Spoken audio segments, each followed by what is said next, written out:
Welcome to your video lesson for Unit 2.3. Today we're going to be talking about two different topics, rate of change and direct variation.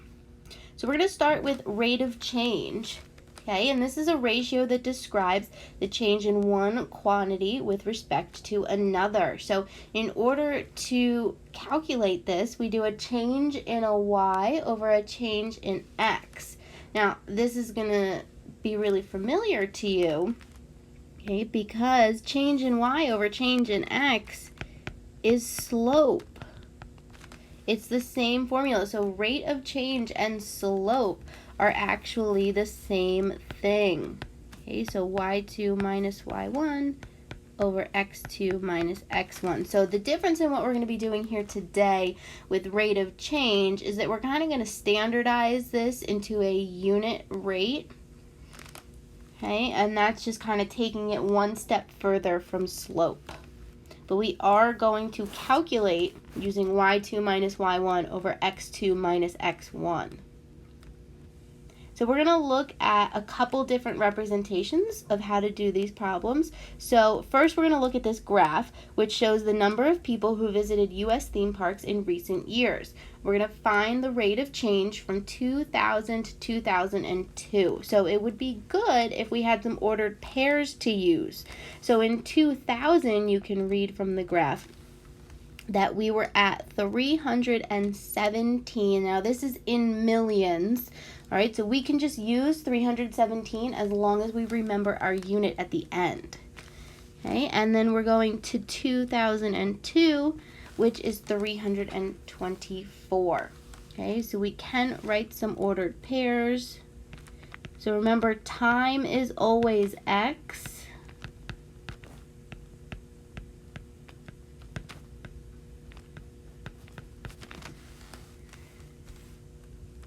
Okay, so doing y2 minus y1, okay, 324 minus 317 over 2002 minus 2000.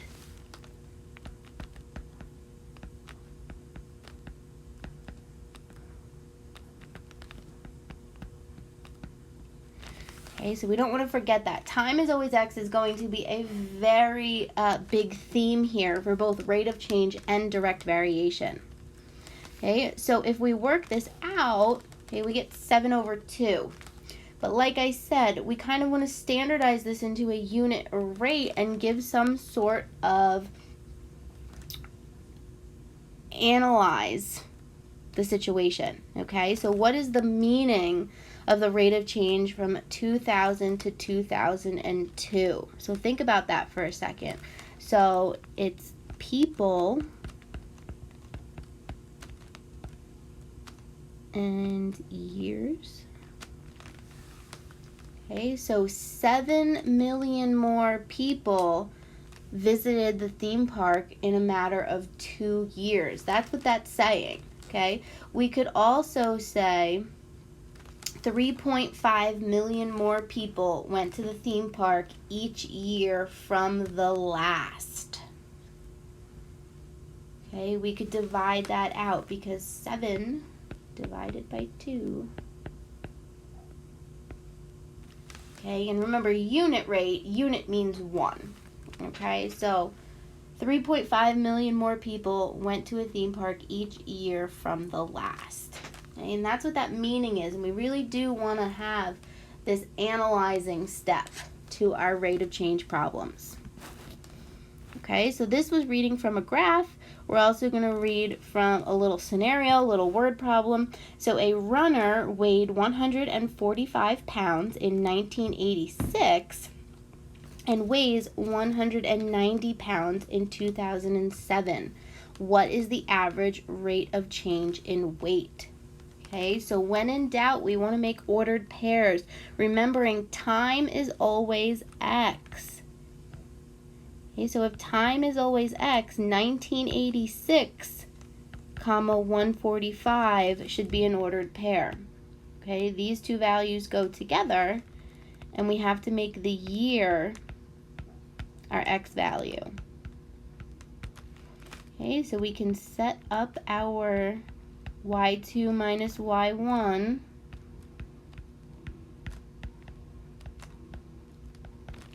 Okay, and we evaluate. So 190 minus 145, and 2007 minus 1986. So this is pounds, years. Okay, and like we were saying, we want to divide this out. Okay.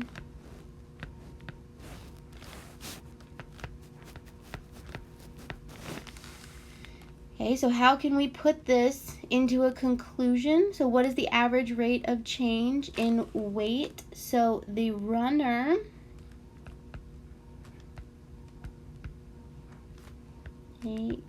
gained, and we know that it's gained and not lost because this is a positive number. So the runner gained an average of about 2.14 pounds per year. Okay, now this is just an average. So he could have gained 5 pounds one year and only 2 pounds the next year. And then it could have fluctuated. But over the course of 21 years, it was an average of 2.14 each year. Okay, so let's try another word problem scenario. So after 30 baseball games, Bryce Harper had 25 hits. If after 100 games he had 80 hits, what is his average rate of change for hits per baseball game? Okay, so again, we need some ordered pairs here. Which one of these values is going to be time, though? Which one spans across a period of time? Okay, so the games, the baseball games, are going to be my X value. So 30 games, he had 25 hits, and 100 games, 80 hits.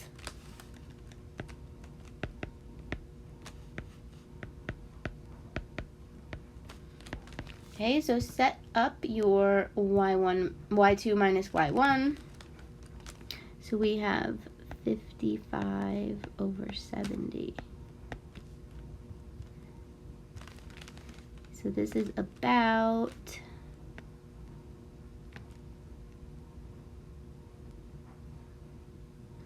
I guess we'll call this. Okay, so this is rounded. This is hits per game. Okay, so we want a conclusion here. So the average rate of change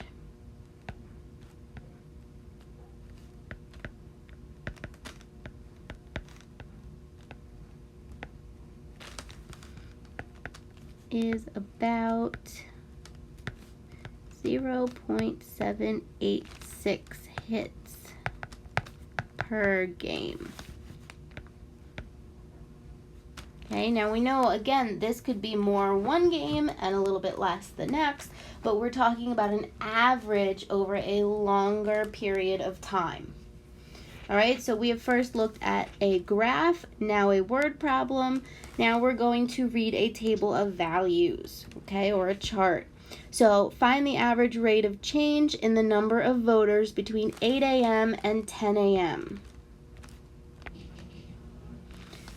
Okay, well, this is easy for me. I know that X is always time. So that means that the top row here is X and the bottom row is Y. And that's always true for horizontal table of values.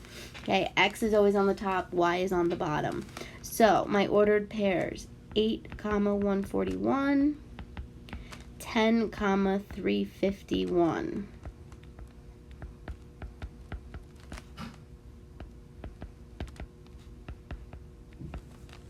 Okay, so set up your y2 minus y1 and calculate here.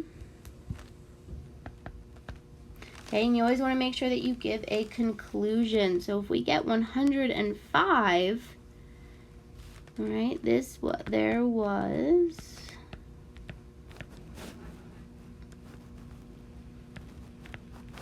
an increase of an average of 105 voters per hour. Okay, so again, it could have been a little bit more 1 hour and a little bit less the next in reality, but we are looking for the average. Okay, so over this whole period of time, what was the average from 1 hour to the next? Okay, so the last thing we want to talk about for rate of change is one final notation that it could be given in, and this is function notation. Okay, it was not too long ago that we talked about this. So remember that f of x equals y. So whatever is inside the parentheses is the x value, and whatever it is equal to is the y. So that means I can make ordered pairs out of these two expressions. I get 2 comma 10 and 1 comma 5. So I can find the average rate of change for that.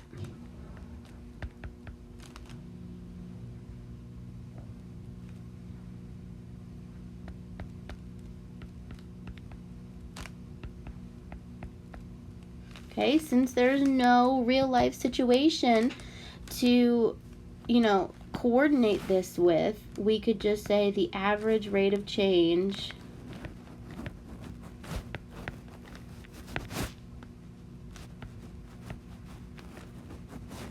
is 5. Okay, I don't know what the scenario is. Let's try this again though. So what are my ordered pairs for f of negative 6 equals 22 and f of 10 equals 8? So take a moment and pause your video, write down your two ordered pairs, and then come back when you've got those completed. Okay, so I hope that you were able to come up with negative 6 comma 22 and 10 comma 8. Okay, remember f of x equals y. So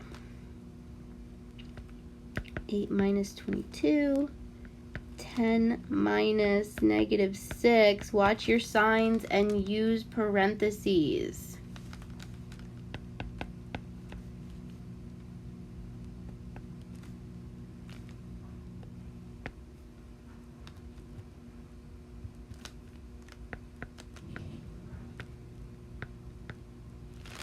Okay, we talked about the sign of this in a previous example. So when I write my conclusion here, the average rate of change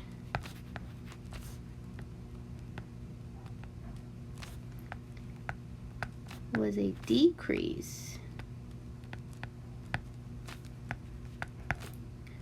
of 0.875. Okay, so that's what the negative is representing, is that it went down. It was a decrease. All right, so that is rate of change. Okay, so if you need to pause at this point to get this all wrapped up before we move into direct variation.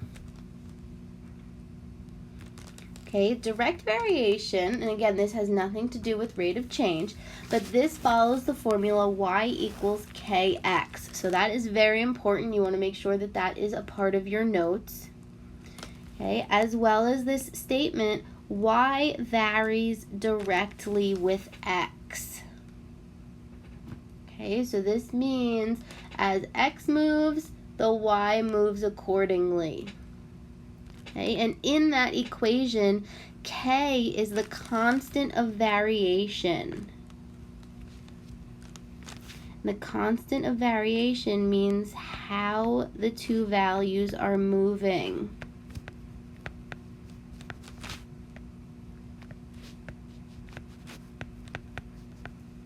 Okay, so it could be as x doubles, y doubles. As x increases by, 1/3 the amount, y increases by 1/3 the amount. Okay, whatever your k value is, 0, 0 is always a solution. Okay, that means 0, 0 is always going to be on the graph of these equations. Okay, so we're going to do two types of direct variation problems. The first is just using numbers, so there's no real life situation that goes along with this. Okay, so we always look for suppose y varies directly with x, and that's what tells us we're using y equals kx. That's the direct variation equation or formula. And when we see that phrase, y varies directly with x, that's our clue. So this says when y equals 28, x equals 7. Find the value of k. So I know that this x and y are a pair, because it says when. So that means that they're linked together. Y equals 28 when x equals 7. So I can take those and I'm going to plug them in to my direct variation formula. So I'm going to say 28 equals k times 7. Now this is telling me to find the value of k, and by using this formula, k is my only variable. So I can divide by 7 in order to solve for k. Okay, so I find that k equals 4. And that's all I want to do in this problem. All right, but what does k equal 4 mean? Okay, since this is the constant, for how they vary, this means that this is quadrupling. So as x quadruples, y quadruples. That means times 4. Okay, so this was just a one-step problem. Many of your direct variation examples are going to be multi-step. Okay, so this says suppose y varies directly with x. Okay, that tells me y equals kx. I know that's the formula. It says y equals 10 when x equals 5. Well, we saw before, when you have that keyword of when, that means those values go together. Well, now it says find x when y equals 20. So this is now a second step. This is going to be a two-step problem now. So the first thing that we're going to do is use my y equals 10 when x equals 5. So what am I looking at when I put that into my formula? Okay, well this is going to allow me to solve for k.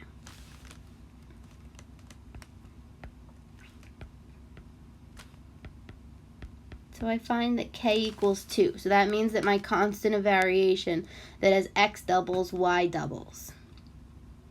Okay, now we're going to take this a step further. So in the previous example, all we were doing was finding k. But now I need to write a formula for this situation. So if k equals 2, my formula should be y equals 2x. And my formula is going to be a part of my final answer. Now in the second step of my problem, it says, well, find x now using y equals 20. Okay, so I'm going to take my formula and I'm going to bring it over to step 2 with me. And step 2 says find the x. Okay, so I know that y is going to be 20. And I'm using my formula. So my formula was y equals 2x. And they're giving me a y value. So I can solve this now. Okay, and I find that x equals 10. So my final answer here, okay, my final answer should be my formula of y equals 2x, as well as that value that I was asked to find. I was asked to find x, and that was x equals 10. Okay, so typical direct variation problems have two parts to your final answer. Okay, so we first found K, and we used that to write a formula. And that formula carried into step 2, that was necessary to find the missing value that the question was asking me for. Okay, let's try this again. So now we're going to look at a word problem, but it's going to be the exact same steps. So Tom's cost for his cell phone varies directly as the time he talks on his phone. If his bill for 350 minutes is $70, what would his bill for 883 minutes be? So the first thing that we want to do is look for our key phrase. X varies directly with Y. I see, let's go back. I see varies directly right here. It doesn't say X and Y though, and it's not going to. Since it's a real life situation, it's not going to be X and Y. It's going to be actual quantities. So it says cost varies directly as time. So our phrase Y varies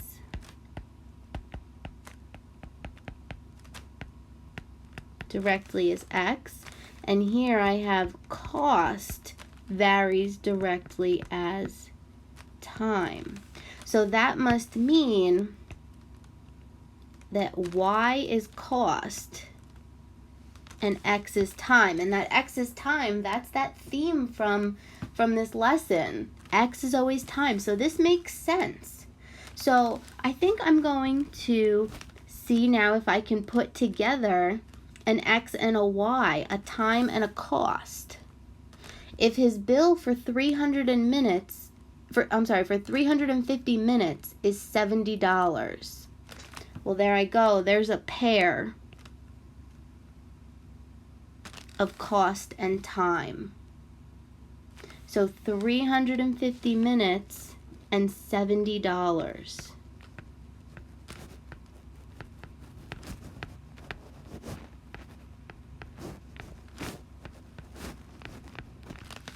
So we know direct variation always begins Y equals KX. And now I found an X and a Y value. 70 and 350. So that means I can solve for my K, which is my constant of variation.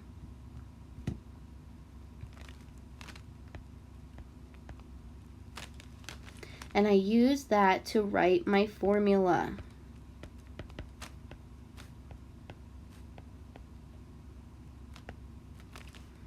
So Y equals 0.2x.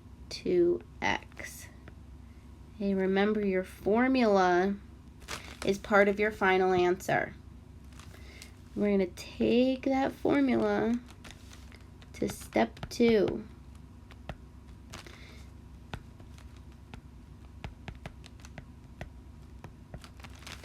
And now it says, what would his bill for 883 minutes be? Okay, so we have to think to ourselves, is minutes the X or the Y value in this situation? Okay, minutes is the X. So I'm going to plug 883 minutes into my formula. And that will give me my cost,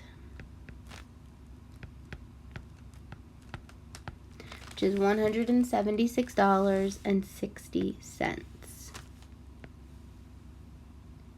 Okay, so my formula and that missing value are both part of my final answer. Okay, so for direct variation, we saw an example that just used numbers, really didn't correspond to a real life situation. And then we have a word problem where instead of it saying X and Y, we had to determine what value varies directly with the other, and we look for that key phrase in the wording of our problem. And we also know that time is always x, so that helped us determine what was the x and what was the y. Okay, so that is everything today for rate of change and direct variation. As always, please make sure that your notes are complete and you write down any questions